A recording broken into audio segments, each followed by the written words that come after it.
불자님들, 오늘 아침 잠에서 깨어났을 때 어떤 기분이 드셨습니까? 혹시 꿈속에서 부처님을 뵙고 나서 유난히 마음이 가볍고 개운한 경험을 하신 적이 있으신지요? 많은 법우님들께서 이런 신비로운 체험을 하신 후 궁금해하십니다. 이것이 정말 깨달음의 시작인지 아니면 단순한 꿈에 불과한 것인지 말입니다.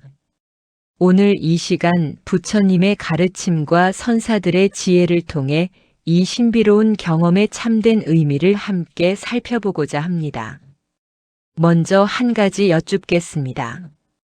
보살님들께서는 잠에서 깨어날 때 몸과 마음의 상태를 얼마나 주의 깊게 관찰하십니까?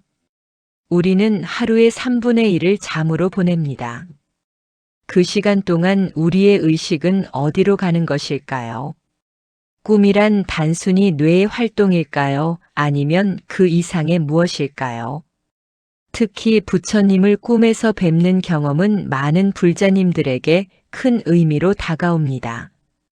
어떤 분들은 꿈속에서 부처님께서 법문하시는 모습을 보고 어떤 분들은 부처님께서 미소 지으시는 것을 보며 또 어떤 분들은 부처님께서 손을 내미시는 것을 경험합니다.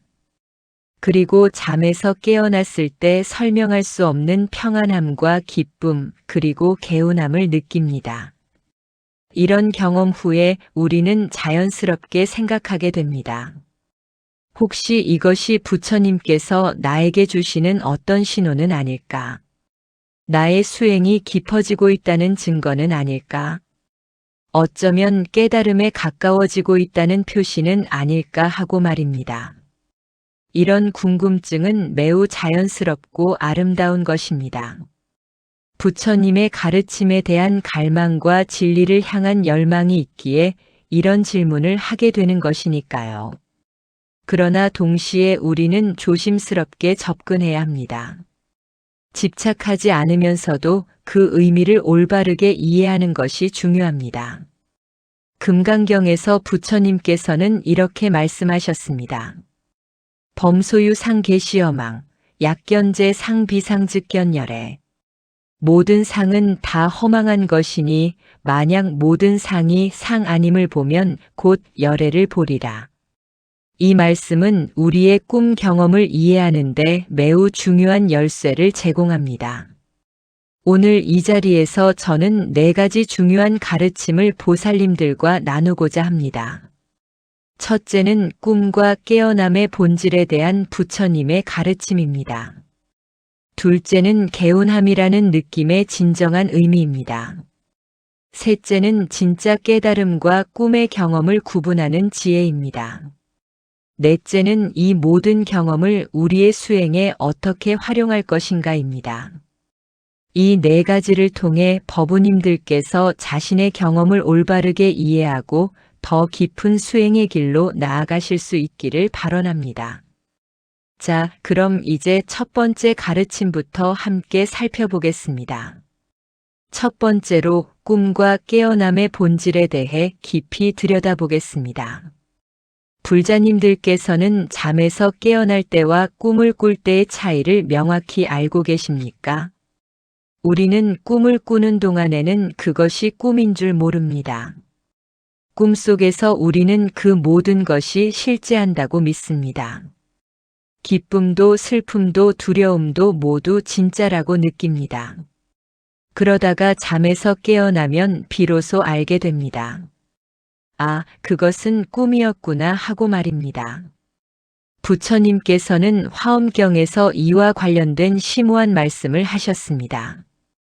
일체유심조 마음이 모든 것을 만든다는 가르침입니다. 우리가 보는 세계, 우리가 경험하는 모든 것은 결국 마음이 만들어낸 것입니다. 꿈도 마찬가지입니다. 꿈속에서 부처님을 만나는 것도 아름다운 정토를 보는 것도 모두 우리 마음이 만들어낸 것입니다. 그렇다면 이것이 의미 없는 것일까요? 결코 그렇지 않습니다.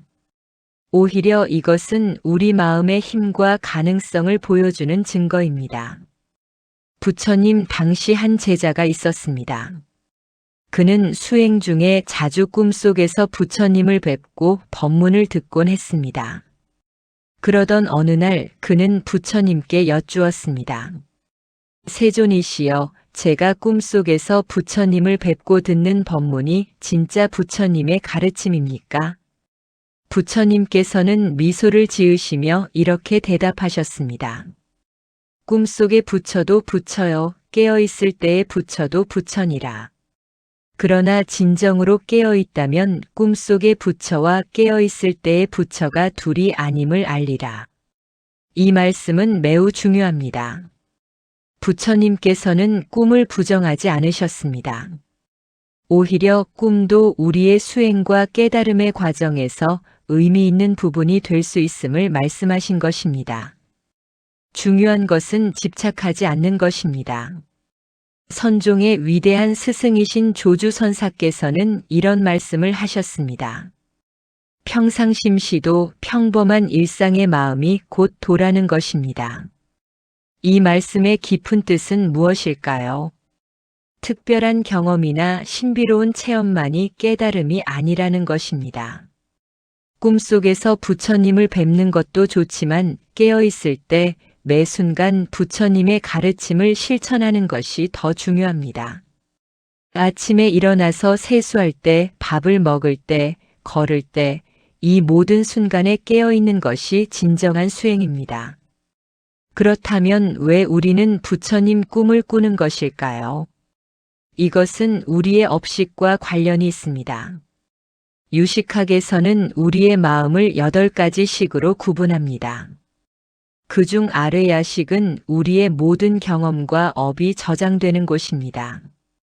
우리가 낮 동안 부처님을 생각하고 경전을 읽고 염불을 하고 참선을 하면 이 모든 것이 아뢰야식의 좋은 종자로 저장됩니다. 그리고 잠을 잘 때 이 종자들이 꿈으로 나타날 수 있는 것입니다.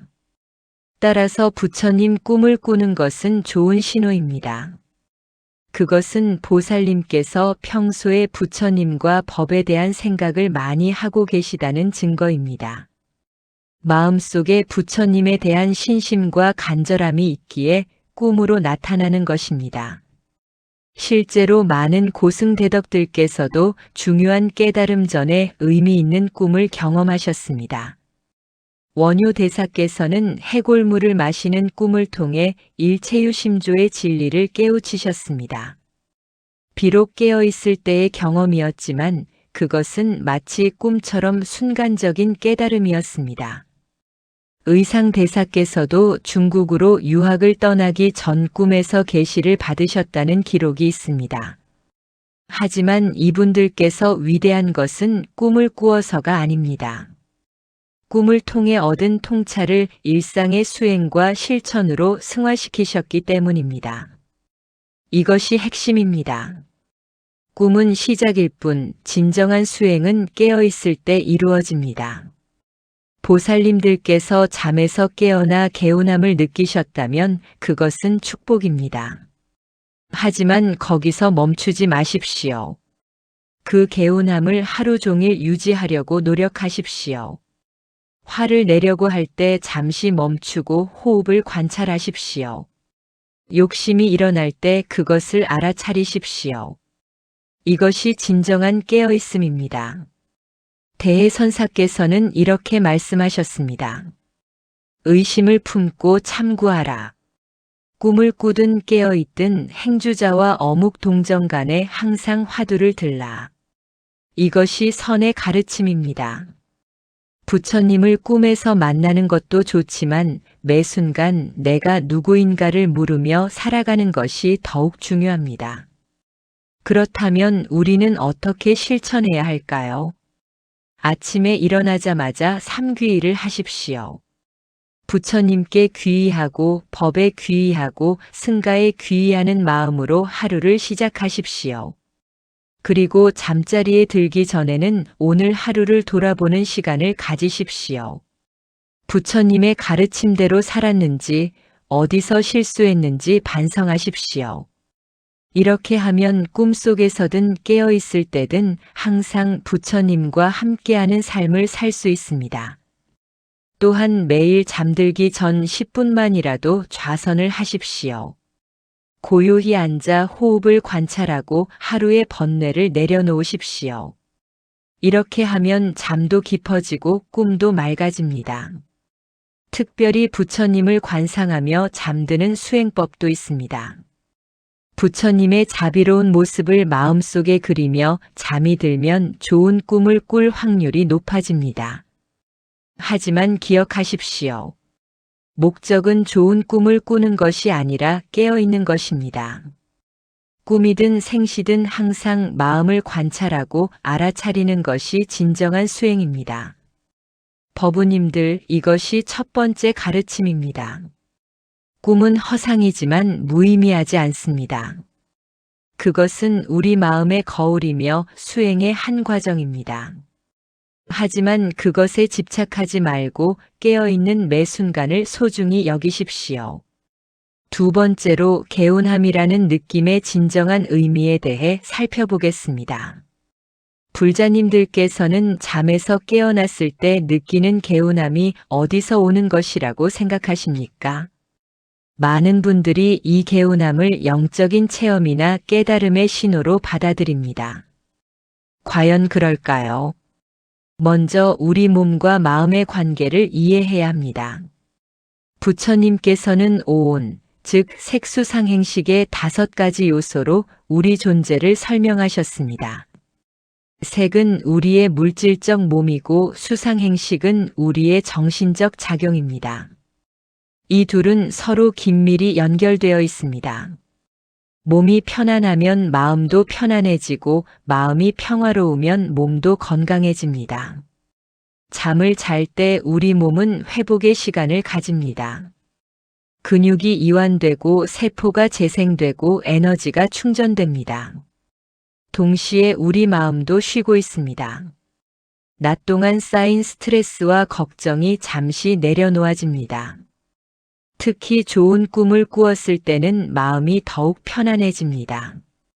부처님 꿈처럼 긍정적이고 평화로운 꿈은 우리의 잠재의식에 좋은 영향을 미칩니다. 법화경에서 부처님께서는 이렇게 말씀하셨습니다. 마음이 깨끗하면 불토가 깨끗하다. 심정 즉 불토정입니다. 우리의 마음 상태가 우리가 경험하는 세계를 만든다는 가르침입니다. 밤 동안 부처님을 꿈에서 뵙고 개운함을 느꼈다면 그것은 보살님의 마음이 그만큼 맑아졌다는 증거입니다. 적어도 그 순간만큼은 번뇌가 줄어들고 평화가 찾아온 것입니다. 이것 자체로도 축복입니다. 하지만 여기서 중요한 질문을 해야 합니다. 이 개운함이 얼마나 오래 지속되는가 하는 것입니다. 혹시 아침에 일어나서 한두 시간만 지나면 다시 예전의 번뇌스러운 마음으로 돌아가지는 않으십니까? 출근길 지하철에서 누군가와 부딪히면 짜증이 나지 않으십니까? 직장에서 상사의 꾸중을 들으면 화가 나지 않으십니까? 자녀나 손자들이 말을 듣지 않으면 답답함이 올라오지 않으십니까? 만약 그렇다면 아침의 개운함은 일시적인 현상이었을 뿐입니다. 육조 해능 대사께서는 단경에서 이렇게 말씀하셨습니다. 심지불주 마음이 머무르지 않는다는 가르침입니다. 진정한 깨달음은 어떤 특정한 경험이나 느낌에 머무르지 않습니다. 오히려 모든 변화하는 경험 속에서도 흔들리지 않는 평정심을 유지하는 것입니다. 따라서 개운함 자체보다 더 중요한 것은 그 개운함을 통해 무엇을 배우느냐입니다. 왜 어떤 때는 개운하고 어떤 때는 무겁게 느껴지는가? 이 차이를 만드는 것이 무엇인가? 이것을 관찰하고 이해하는 것이 진정한 수행입니다. 실제로 많은 수행자들이 이런 경험을 합니다. 처음 절에 다니기 시작했을 때는 예불만 드려도 마음이 가벼워집니다. 경전을 읽으면 눈물이 나고 스님 법문을 들으면 감동받습니다. 이런 느낌들이 수행의 증거라고 생각합니다. 하지만 시간이 지나면 이런 느낌들이 점점 약해집니다. 예불을 드려도 예전만큼 감동이 없고 경전을 읽어도 무덤덤하고 법문을 들어도 졸음만 옵니다. 그래서 많은 분들이 좌절합니다. 내 수행이 퇴보한 것은 아닐까, 신심이 줄어든 것은 아닐까 걱정합니다. 하지만 성철 스님께서는 이렇게 말씀하셨습니다. 처음의 감동은 새로움에서 오는 것이고 진정한 수행은 그 이후에 시작된다고 말입니다. 감동이 없어도 꾸준히 하는 것, 느낌이 없어도 계속 정진하는 것, 이것이 진짜 수행입니다. 따라서 잠에서 깨어나 개운함을 느꼈다면 그것에 감사하십시오. 하지만 거기에 집착하지 마십시오. 내일 아침에 개운하지 않다고 해서 실망하지 마십시오. 중요한 것은 느낌이 아니라 실천입니다. 개운하든 무겁든 기분이 좋든 나쁘든 매일 꾸준히 수행하는 것이 중요합니다. 그렇다면 어떻게 이 개운함을 지속할 수 있을까요? 첫째, 아침 수행을 습관화하십시오. 일어나자마자 간단한 예불이나 참선 또는 삼배만이라도 하십시오. 이것이 하루의 톤을 결정합니다. 둘째, 몸을 깨끗이 하십시오. 부처님께서는 계율에서 청정함을 강조하셨습니다. 세수하고 이를 닦고 깨끗한 옷을 입는 것도 수행의 일부입니다. 셋째, 건강한 식사를 하십시오. 과식하지 않고 자극적인 음식을 피하고 감사하는 마음으로 먹으십시오. 음식도 우리 몸과 마음에 영향을 미칩니다. 넷째, 낮 동안 자주 호흡을 관찰하십시오. 스트레스를 받을 때, 화가 날 때 잠시 멈추고 깊게 3번만 호흡하십시오. 이것만으로도 마음이 많이 가라앉습니다. 다섯째, 잠들기 전 회양하십시오. 오늘 하루 모든 선한 일의 공덕을 일체 중생과 함께 나누겠다는 마음으로 잠자리에 드십시오. 이렇게 하면 다음 날 아침에도 개운하게 일어날 확률이 높아집니다. 또한 명상과 염불의 힘을 활용하십시오. 관세음 보살님의 이름을 부르는 것만으로도 마음이 평화로워집니다. 나무 관세음 보살, 나무 관세음 보살, 천천히 반복하며 걸으십시오. 아미타불의 명호를 외우는 것도 좋습니다. 나무 아미타불, 나무 아미타불, 염불하며 하루를 사십시오. 이것들은 단순해 보이지만 매우 강력한 수행법입니다. 석가모니 부처님께서는 사념처관, 즉 4가지 마음 챙김을 가르치셨습니다. 몸을 관찰하고 느낌을 관찰하고 마음을 관찰하고 법을 관찰하는 것입니다. 개운함도 하나의 느낌입니다. 그 느낌을 관찰하십시오. 어디서 오는가, 얼마나 지속되는가, 무엇이 그것을 변화시키는가. 이렇게 관찰하는 자체가 지혜를 키우는 수행입니다. 법우님들, 개운함은 좋은 신호이지만 목적지가 아닙니다. 그것은 과정의 한 부분일 뿐입니다. 진정한 목표는 어떤 상황에서도 평정심을 유지하는 것입니다. 기쁠 때도 슬플 때도 건강할 때도 아플 때도 칭찬받을 때도 비난받을 때도 흔들리지 않는 마음을 기르는 것입니다. 이것이 부처님께서 가르치신 진정한 해탈입니다. 세 번째로 진짜 깨달음과 꿈의 경험을 구분하는 지혜에 대해 말씀드리겠습니다. 보살님들께서는 깨달음이 무엇이라고 생각하십니까? 혹시 신비로운 경험이나 특별한 느낌이라고 생각하고 계시지는 않으십니까? 많은 분들이 깨달음을 오해하고 계십니다. 빛을 보거나 환상을 경험하거나 부처님을 직접 만나는 것이 깨달음이라고 생각합니다. 하지만 선의 전통에서 깨달음은 전혀 다른 것입니다. 임재 스님께서는 이렇게 말씀하셨습니다. 부처를 만나면 부처를 죽이고 조사를 만나면 조사를 죽여라. 살불살조 매우 충격적인 말씀입니다. 이 말씀의 뜻은 무엇일까요? 어떤 대상에도 집착하지 말라는 것입니다. 심지어 부처님에 대한 집착도 버리라는 것입니다. 왜냐하면 진정한 깨달음은 어떤 외부의 대상이 아니라 자신의 본성을 깨닫는 것이기 때문입니다. 육조 해능 대사의 깨달음 이야기를 들어보신 적 있으십니까? 해능 스님은 어느 날 금강경을 듣다가 응무소주의 생기심 마땅히 머무는 바 없이 그 마음을 내라는 구절에서 크게 깨우치셨습니다. 해능 스님의 깨달음은 어떤 신비한 체험이 아니었습니다. 빛을 본 것도 아니고 부처님을 만난 것도 아니었습니다. 다만 마음의 본성을 직접 보신 것입니다. 그 순간 해능 스님께서 하신 말씀이 있습니다. 하지못 불성 본자 청정, 본래 청정한 자성을 알지 못했다는 것입니다. 우리의 본성은 이미 완전하고 깨끗합니다. 다만 우리가 그것을 모르고 있을 뿐입니다. 깨달음은 무언가 새로운 것을 얻는 것이 아니라 본래 가지고 있던 것을 발견하는 것입니다. 이것이 선의 가르침입니다. 그렇다면 꿈에서 부처님을 만나는 경험과 진짜 깨달음의 차이는 무엇일까요? 가장 큰 차이는 지속성입니다. 꿈의 경험은 일시적입니다. 아무리 강렬한 꿈이라도 시간이 지나면 희미해집니다. 하지만 진정한 깨달음은 지속됩니다. 일단 자신의 본성을 보고 나면 그것은 사라지지 않습니다. 또 다른 차이는 변화입니다. 꿈의 경험 후에는 크게 변하지 않습니다. 여전히 화가 나고 욕심이 생기고 걱정합니다. 하지만 진정한 깨달음 후에는 삶이 근본적으로 변합니다. 탐진치 삼독이 줄어들고 자비심이 커지고 지혜가 생깁니다. 대해종고 선사께서는 간화선의 전통을 확립하신 분입니다.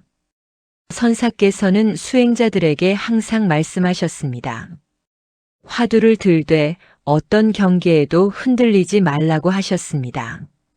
좋은 경계가 나타나도 집착하지 말고 나쁜 경계가 나타나도 두려워하지 말라고 하셨습니다. 왜냐하면 모든 경계는 일어났다 사라지는 것이기 때문입니다. 중요한 것은 경계가 아니라 경계를 보고 있는 그 마음 자체입니다. 백장선사께서는 이런 일화가 있습니다. 한 제자가 선사께 여쭈었습니다. 큰 스님, 저는 수행 중에 빛을 보고 천상의 음악을 들었습니다. 이것이 깨달음의 징조입니까? 백장선사께서는 단호하게 말씀하셨습니다. 그것은 마장이니 신경 쓰지 말고 계속 수행하라. 만약 계속 그런 것에 집착하면 수행이 퇴보할 것이다. 이 가르침은 매우 중요합니다. 신비한 경험들은 수행 과정에서 자연스럽게 일어날 수 있습니다. 하지만 그것들은 목적지가 아니라 길가의 풍경일 뿐입니다. 여행을 할 때 길가의 아름다운 풍경에 너무 빠져서 목적지를 잊으면 안 되듯이 수행도 마찬가지입니다. 그렇다면 진짜 깨달음의 징조는 무엇일까요? 첫째, 번뇌가 줄어듭니다. 예전에 화가 났던 일에 더 이상 화가 나지 않습니다. 예전에 집착했던 것에 더 이상 집착하지 않습니다. 둘째, 자비심이 커집니다. 다른 사람의 고통을 자신의 고통처럼 느끼게 됩니다. 심지어 나를 해치는 사람에게도 연민이 일어납니다. 셋째, 지혜가 생깁니다. 사물의 본질을 꿰뚫어 볼 수 있게 됩니다. 무엇이 진짜이고 무엇이 가짜인지 알게 됩니다. 넷째, 평정심이 생깁니다. 기쁜 일이 있어도 지나치게 들뜨지 않고 슬픈 일이 있어도 지나치게 낙담하지 않습니다. 다섯째, 자연스러움이 생깁니다. 억지로 노력하지 않아도 저절로 선한 행동이 나옵니다. 이런 변화들이 진정한 깨달음의 징조입니다.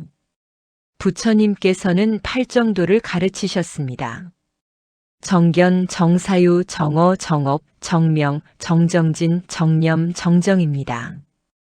이 8가지가 모두 바르게 되었을 때 그것이 깨달음입니다. 말이 바르고 행동이 바르고 생각이 바르고 노력이 바르고 마음 챙김이 바를 때입니다. 이것은 어떤 신비한 경험이 아닙니다. 매우 실제적이고 구체적인 삶의 변화입니다. 그렇다면 우리는 어떻게 해야 할까요? 꿈의 경험을 부정할 필요는 없습니다. 그것도 수행의 한 부분으로 받아들이되 거기에 집착하지 않으면 됩니다. 중요한 것은 매일의 실천입니다. 아침에 일어나서 삼귀일을 하고 하루 종일 계율을 지키려 노력하고 저녁에 하루를 반성하는 것입니다. 화가 날 때 잠시 멈추고 호흡하는 것, 욕심이 날 때 그것을 알아차리는 것, 이기적인 생각이 들 때 다른 사람을 먼저 생각하는 것입니다. 이런 작은 실천들이 쌓이고 쌓여서 큰 변화를 만듭니다. 법정 스님께서는 무소유를 말씀하셨습니다. 비우는 것이 채우는 것이라고 하셨습니다. 신비한 경험에 대한 집착도 비워야 합니다. 특별한 깨달음에 대한 기대도 비워야 합니다. 그저 지금 이 순간 해야 할 일을 하면 됩니다. 설거지할 때는 설거지에 집중하고, 걸을 때는 걷는 것에 집중하고, 대화할 때는 상대방 말에 집중하는 것입니다. 이것이 바로 정념, 올바른 마음 챙김입니다. 해심 스님께서 쓰신 선문염송에는 이런 구절이 있습니다. 일상생활이 바로 선이요, 평범한 마음이 바로 도라는 것입니다. 법우님들, 깨달음은 멀리 있지 않습니다. 특별한 경험을 통해서만 오는 것도 아닙니다. 바로 지금 여기 이 순간에 깨어있는 것이 깨달음입니다. 꿈에서 부처님을 만났다면 그것에 감사하되 깨어있을 때 부처님처럼 사는 것이 더 중요합니다. 네 번째로 이 모든 경험을 우리의 수행에 어떻게 활용할 것인가에 대해 말씀드리겠습니다. 불자님들께서는 지금까지 들으신 가르침을 어떻게 실천에 옮기실 것입니까? 이것이 가장 중요한 질문입니다. 아무리 좋은 가르침도 실천하지 않으면 아무 소용이 없습니다. 부처님께서는 법구경에서 이렇게 말씀하셨습니다. 1000개의 무의미한 말보다 한마디의 유익한 말이 낫고 1000개의 무의미한 개송보다 한 구절의 진리를 깨닫는 것이 낫다고 하셨습니다. 그리고 더 나아가 100년 동안 게으르게 사는 것보다 하루라도 정진하며 사는 것이 낫다고 하셨습니다. 이 말씀의 핵심은 실천입니다. 알고만 있는 것이 아니라 행하는 것입니다. 그렇다면 구체적으로 어떻게 실천해야 할까요? 먼저 아침 수행부터 시작하십시오. 일어나자마자 부처님께 절을 올리십시오. 절을 하면서 이렇게 발언하십시오. 오늘 하루도 부처님의 가르침대로 살겠습니다. 모든 중생에게 자비로운 마음을 내겠습니다. 탐욕과 성냄과 어리석음을 멀리하겠습니다. 이렇게 발언하고 하루를 시작하십시오. 그리고 간단한 명상을 하십시오. 5분이면 충분합니다. 고요히 앉아서 호흡만 관찰하십시오. 들숨과 날숨을 따라가십시오. 잡념이 일어나면 그것을 알아차리고 다시 호흡으로 돌아오십시오. 이것만으로도 하루가 달라집니다. 마음이 고요해지고 맑아집니다. 그 상태로 하루를 시작하면 일상의 일들이 수행이 됩니다. 티베트의 위대한 스승이신 아티샤 존자께서는 이렇게 말씀하셨습니다. 최고의 수행은 마음을 다스리는 것이고 최고의 지혜는 자신을 아는 것이라고 하셨습니다. 우리는 자신을 얼마나 알고 있습니까? 내가 어떤 상황에서 화를 내는지, 무엇 때문에 집착하는지, 언제 두려움을 느끼는지 알고 계십니까? 이것을 관찰하는 것이 수행입니다. 하루 동안 자신을 관찰하십시오. 아침에 일어났을 때 기분이 어떤지, 아침 식사를 할 때 어떤 생각이 드는지, 출근길에 무엇을 보고 느끼는지 계속 관찰하십시오. 이것을 윗바사나 즉 통찰 명상이라고 합니다. 특별한 자세나 장소가 필요한 것이 아닙니다. 일상생활 속에서 매 순간 자신을 관찰하는 것입니다. 그리고 중요한 것은 판단하지 않는 것입니다. 화가 나는 것을 나쁘다고 판단하지 마십시오. 그저 지금 내가 화가 나는구나 하고 알아차리기만 하십시오. 이 알아차림 자체가 치유입니다. 알아차림이 있으면 반응이 달라집니다. 예를 들어 누군가 나를 비난했을 때 평소 같으면 즉각 화를 냈을 것입니다. 하지만 알아차림이 있으면 잠시 멈추게 됩니다. 지금 내 안에서 화가 올라오고 있구나. 가슴이 답답하고 얼굴이 뜨거워지는구나. 이렇게 관찰하는 순간 이미 화에 휘말리지 않게 됩니다. 이것이 마음 챙김의 힘입니다.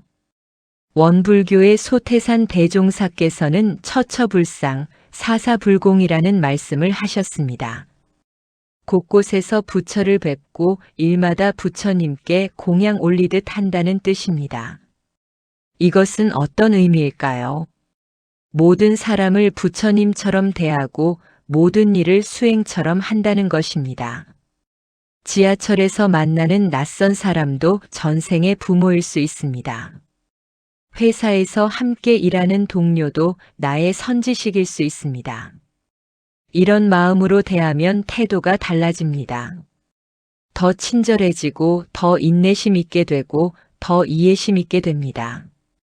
또한 일하는 것도 수행이 될 수 있습니다. 설거지를 할 때 그냥 빨리 끝내려고만 하지 마십시오. 접시 하나하나를 정성껏 닦으십시오. 물의 온도를 느끼고 비누 거품을 보고 깨끗해지는 접시를 관찰하십시오. 이것이 바로 선의 수행입니다. 청규, 즉 선원의 규칙에는 이런 말이 있습니다. 하루 일하지 않으면 하루 먹지 않는다. 일일 불작일일 불식입니다. 백장선사께서 하신 말씀입니다. 일하는 것도 수행이고 먹는 것도 수행이고 자는 것도 수행입니다.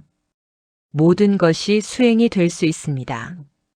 점심을 먹을 때는 오관계를 생각하십시오. 첫째, 이 음식이 어디서 왔는가 생각하고, 둘째, 내가 이 음식을 받을 자격이 있는가 반성하고, 셋째, 탐욕을 내지 말고, 넷째, 몸의 약으로 먹고, 다섯째, 도를 이루기 위해 먹습니다. 이렇게 생각하며 먹으면 음식도 법이 됩니다. 저녁에는 하루를 돌아보는 시간을 가지십시오. 오늘 나는 어떻게 살았는가? 부처님의 가르침대로 살았는가? 어디서 실수했는가? 무엇을 더 잘할 수 있었는가? 이렇게 반성하는 것을 참회라고 합니다. 참회는 자책이 아닙니다. 오히려 성장의 기회입니다. 실수를 인정하고 다음에는 더 잘하겠다고 다짐하는 것입니다. 그리고 잠들기 전에는 자해 명상을 하십시오. 나 자신에게 이렇게 말하십시오. 내가 행복하기를, 내가 평안하기를, 내가 건강하기를. 그리고 사랑하는 사람들에게도 같은 말을 보내십시오. 심지어 나를 힘들게 하는 사람들에게도 보내십시오. 모든 중생이 행복하기를, 모든 중생이 평안하기를. 이렇게 하면 마음이 부드러워지고 잠도 편안해집니다. 또한 정기적으로 사찰에 가십시오. 혼자 수행하는 것도 좋지만 승가, 즉 수행 공동체의 힘은 매우 큽니다. 함께 예불하고 함께 경전을 읽고 함께 법문을 듣는 것은 큰 힘이 됩니다. 가능하면 1년에 한두 번은 템플스테이나 선방에서의 집중 수행에 참여하십시오. 일상을 떠나 오롯이 수행에만 전념하는 시간은 큰 도약의 기회가 됩니다. 성철 스님께서는 100일 기도, 1000일 기도의 중요성을 말씀하셨습니다. 장기간의 집중적인 정진이 큰 변화를 가져온다고 하셨습니다. 하지만 이것이 부담스럽다면 작은 것부터 시작하십시오. 일주일에 한 번, 1시간이라도 좌선하는 것부터 시작하십시오. 매일 10분이라도 경전을 읽으십시오. 금강경, 법화경, 반야심경, 어떤 것이든 좋습니다. 이해가 안 되어도 괜찮습니다. 계속 읽다 보면 어느 순간 깊은 의미가 다가옵니다. 또한 보시를 실천하십시오. 보시는 단순히 돈을 주는 것이 아닙니다. 재물의 보시도 있지만 법의 보시도 있고 무예의 보시도 있습니다. 좋은 말로 위로하는 것도 보시입니다. 미소 짓는 것도 보시입니다. 누군가의 두려움을 덜어주는 것도 보시입니다. 매일 작은 보시를 실천하십시오. 그리고 지계, 즉 계율을 지키십시오. 제가 불자의 옥에는 살생하지 않고 도둑질하지 않고 사음하지 않고 거짓말하지 않고 술 마시지 않는 것입니다. 이것이 어렵게 느껴질 수 있지만 실은 우리 자신을 보호하는 것입니다. 계율은 금지가 아니라 자유입니다. 계율을 지킬 때 우리는 더 자유로워집니다. 인욕, 즉 참는 것도 중요합니다. 하지만 참는다는 것은 억누르는 것이 아닙니다. 이해하고 받아들이는 것입니다. 누군가 나에게 상처를 주었을 때 그 사람도 고통받고 있구나 하고 이해하는 것입니다. 정진, 즉 끊임없이 노력하는 것도 필요합니다. 하루 이틀 수행한다고 변화가 오지 않습니다. 꾸준히 계속 매일 해야 합니다. 비가 오든 눈이 오든 기분이 좋든 나쁘든 매일 조금씩 수행하십시오. 선정, 즉 마음의 집중도 키워야 합니다. 명상과 참선을 통해 마음을 하나로 모으는 연습을 하십시오. 그리고 반야, 즉 지혜를 구하십시오. 경전을 읽고 법문을 듣고 선지식을 찾아뵙고 항상 배우려는 자세를 유지하십시오. 이 육바라밀, 즉 6가지 피안에 이르는 수행을 실천할 때 우리는 점점 부처님께 가까워집니다. 법우님들, 마지막으로 가장 중요한 것을 말씀드리겠습니다. 완벽하려고 하지 마십시오. 우리는 범부입니다. 실수할 수 있고 넘어질 수 있고 다시 번뇌에 빠질 수 있습니다. 그것이 자연스러운 것입니다. 중요한 것은 다시 일어나는 것입니다. 넘어졌으면 다시 일어나고 실수했으면 참회하고 잊었으면 다시 기억하고 계속 나아가는 것입니다. 천리길도 한 걸음부터입니다. 오늘 하루 이 순간부터 시작하십시오. 아주 작은 것이라도 좋습니다. 한 번의 절, 한 번의 염불, 한 번의 호흡 관찰이면 충분합니다. 그것이 쌓이고 쌓여서 큰 변화를 만듭니다. 부처님께서는 열반에 드시기 전 마지막 말씀을 하셨습니다. 재행무상, 모든 것은 무상하다. 방일하지 말고 부지런히 정진하라고 하셨습니다. 이것이 부처님의 유언이자 우리에게 주시는 가장 중요한 가르침입니다. 게으르지 말고 정진하십시오. 포기하지 말고 계속하십시오. 부처님과 조사 스님들께서 걸으신 그 길을 우리도 걸어가야 합니다. 그 길에서 꿈도 만나고 깨달음도 만나고 고통도 만나고 기쁨도 만나게 될 것입니다. 하지만 계속 걸어가십시오. 목적지는 멀리 있지 않습니다. 바로 지금 여기 이 한 걸음이 목적지입니다. 보살님들, 오늘 이 시간 4가지 가르침을 함께 나누었습니다. 첫째, 꿈과 깨어남의 본질에 대해 배웠습니다. 꿈은 허상이지만 무의미하지 않으며 우리 마음의 거울이라는 것을 알았습니다. 둘째, 개운함의 진정한 의미를 알았습니다. 그것은 좋은 신호이지만 집착할 대상이 아니며 중요한 것은 지속적인 실천이라는 것을 배웠습니다. 셋째, 진짜 깨달음과 꿈의 경험을 구분하는 지혜를 얻었습니다. 신비한 경험보다 삶의 실제적 변화가 더 중요하다는 것을 알았습니다. 넷째, 이 모든 것을 실천하는 구체적인 방법들을 배웠습니다. 아침 수행부터 저녁 반성까지 일상의 모든 순간이 수행이 될 수 있다는 것을 알았습니다. 이제 이 가르침들을 생활 속에서 실천하실 차례입니다. 오늘 밤 잠자리에 들기 전 부처님을 생각하며 주무십시오. 내일 아침 일어나면 오늘 배운 것들을 기억하고 실천하십시오. 개운하게 일어나든 그렇지 않든 매일 꾸준히 수행하십시오. 여러분의 수행이 깊어지고 지혜가 커지고 자비심이 넓어지기를 진심으로 발언합니다. 모든 중생이 고통에서 벗어나고 진정한 평화를 얻기를 기원합니다. 오늘 이 법문이 조금이나마 도움이 되셨다면 좋아요 버튼을 눌러주시고 댓글로 여러분의 경험과 생각을 나누어 주십시오. 함께 나누면 모두의 수행에 도움이 됩니다. 이 영상이 더 많은 분들께 전해질 수 있도록 구독과 알림 설정도 부탁드립니다. 그리고 주변에 이런 고민을 하시는 분들이 계시다면 이 영상을 공유해 주십시오. 법을 나누는 것도 큰 보시입니다. 다음 시간에는 더 깊은 가르침으로 다시 찾아뵙겠습니다. 그때까지 건강하시고 평안하시기를 바랍니다. 원컨대 이 공덕으로 일체 중생이 함께 부처님의 지혜를 이루고 번뇌의 바다를 건너 열반의 언덕에 이르기를 발언합니다. 나무석 가모니불, 나무아미타불, 나무관세음보살. 불자님들 항상 부처님의 가호 속에 계시기를 기원합니다.